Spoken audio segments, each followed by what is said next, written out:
Everybody, welcome to सिंगजूस। 2020 में एक बहुत ही बड़ा वायरस आया था जिसने सोसाइटी के ऊपर बहुत ही बड़ा इम्पैक्ट छोड़ा था। तुम लोगों को लग रहा होगा कि हम टॉकिंग अबाउट कोरोना वायरस, मगर ऐसा नहीं है। मैं अनुपमा की बात कर रहा हूँ। एक पल के लिए तुम्हें ये नहीं पता होगा कि इंडिया में एक से ज्यादा पॉलिटिकल पार्टीज इलेक्शन लड़ती है, लेकिन तुम्हें अनुपमा के बारे में जरूर पता होगा। इसमें तुम्हारी गलती भी नहीं है, क्योंकि इंडियन मीडिया को हमेशा डिक्टेटर्स को दिखाना काफी ज्यादा पसंद होता है।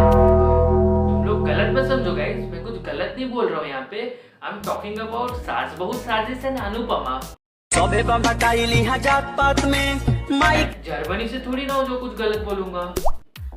इस शो की लीड कैरेक्टर है अनुपमा, एक फीमेल लीड कैरेक्टर, क्योंकि इनके टारगेट ऑडियंस है फीमेल्स, मोस्टली हाउसवाइफ्स, जिन्हें रिलेटेबल कंटेंट देखना बहुत पसंद है और इसीलिए क्राइम पेट्रोल इतना पॉपुलर शो है। अनुपमा के बाद जो मेन कैरेक्टर आते हैं वो है जंगल राज, वनराज। जंगल राज तो क्योंकि खत्म हो गया ना। अगर तुमको शॉर्ट शब्दों में बताओ तो अनुपमा को 50 शेड्स ऑफ ग्रे भी कह सकते हो। वनराज और अनुपमा दोनों पति पत्नी होते हैं और उनके 3 बच्चे भी होते हैं, लेकिन हमारे वनराज के 55 साल का दिल आ जाता है उनके ऑफिस की सेक्रेटरी काव्या पे। और अभी तो रुको, काव्या भी शादीशुदा है और अनुपमा के बेटे का दिल आ जाता है काव्या के भतीजे पे। ये तो 50 शेड्स ऑफ रिलेशंस हो गया। भाई यहाँ पे क्या हो रहा है? भाई यहाँ पे क्या हो रहा है भाई? I love you too, V.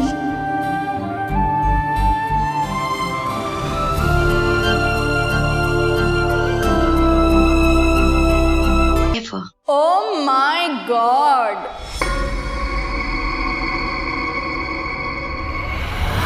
ये तो प्रैंक हो गया। आपने हमें इसलिए यहाँ बुलाया। आप जानती थी कि मेरे बापूजी की तबीयत, फिर भी। अनुपमा, वहाँ तेरा हस्बैंड एक पराई औरत को प्रपोज मार रहा है और तू उसे ही डांट रही है जिसने तुझे सच दिखाया। ये रिजॉर्ट आपकी सहेली का होगा और ये परिवार मेरा है। बस पति तेरा नहीं है अब। और रही बात परिवार की, तो वो तो अब काव्या की होने ही वाली है। आप जानती थी मेरे बापूजी की हालत क्या है, फिर भी आपने।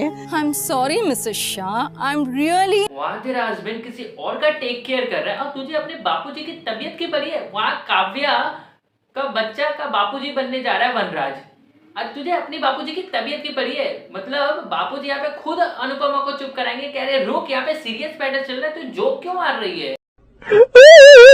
I'm really sorry. पर मैं आपके जैसी बिल्कुल भी नहीं हूँ जो अपने हस्बैंड के एक्स्ट्रा मैरिटल अफेयर को भी बर्दाश्त करूँ, उस पर पर्दा भी डाल कर रखूँ। फिर तो तुम इंडियन डेली सोप में नहीं रह सकती हो, क्योंकि अगर तुमने सवाल उठाया हस्बैंड के ऊपर तो नहीं, तुम्हारा future is not bright in Indian television industry. वो सच जिस पर आपकी बहू पर्दा डालती आ रही है। पर्दा तो अब वनराज और काव्या डालेंगे। सच्चाई जो आपकी बहू और आपका बेटा आपसे छुपा रहे हैं। उस दिन मिसेस शाह बेहोश हुई थी। क्यों बेहोश हुई थी? इन्होंने आपके बेटे को काव्या के साथ अपने ही बेडरूम में रंगरलियां मनाते पकड़ा था।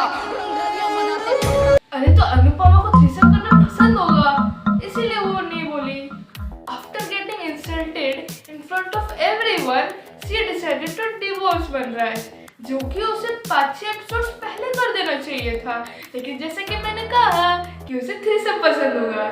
डिवोर्स लेने के तुरंत बाद वो बन जाती है अनुपमा 2.0। मैं घूमूं फिरूं, नाचूं गाऊं, हंसूं खेलूं, बाहर जाऊं, अकेली जाऊं, किसी और के साथ जाऊं, जहां जाऊं, जब जाऊं, जैसे भी जाऊं, आपको क्या?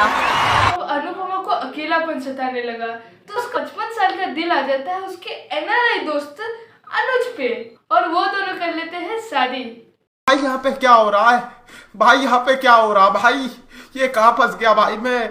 मतलब मेकर्स बापूजी और माताजी का भी कहानी लाने वाले थे, लेकिन उन्हें लगा कुछ ज्यादा हो जाएगा। मैं तुम्हारे साथ नहीं रहूंगी कुसुम, क्योंकि मैं नहीं चाहती हूँ कि मेरी बेटी में तुम जैसे इंसान के संस्कार आए। तुम मुझे छोड़ के नहीं जा सकती किंजल। किंजल कहीं नहीं जाएगी।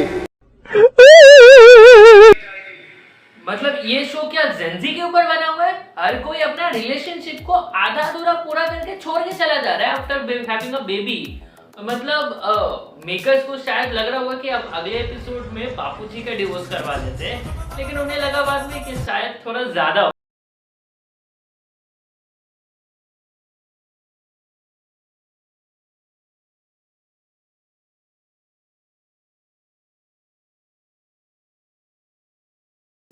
महरूम है।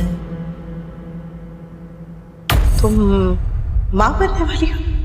कभी कभी कुछ बातें ऐसी होती है जिनको कहना जरूरी नहीं होता, मगर करना जरूरी होता है। मतलब एक पल के लिए काव्या की ये कहती थी कि मैं अंदर ड्रग्स या नशे करके आई हूँ तो मैं मान लेता। मतलब इससे अच्छा तो गोपी बहू और अहम जी थे। कम से कम अहम जी मीटिंग का बहाना करके ऑफिस नहीं खेला करते थे। अरे अहम जी तो अपने वाइफ के साथ नहीं सोते थे। मेरी सजेशन मानो तो अनुपमा को ब्रेजर्स पे डालो, बहुत व्यूज आएंगे।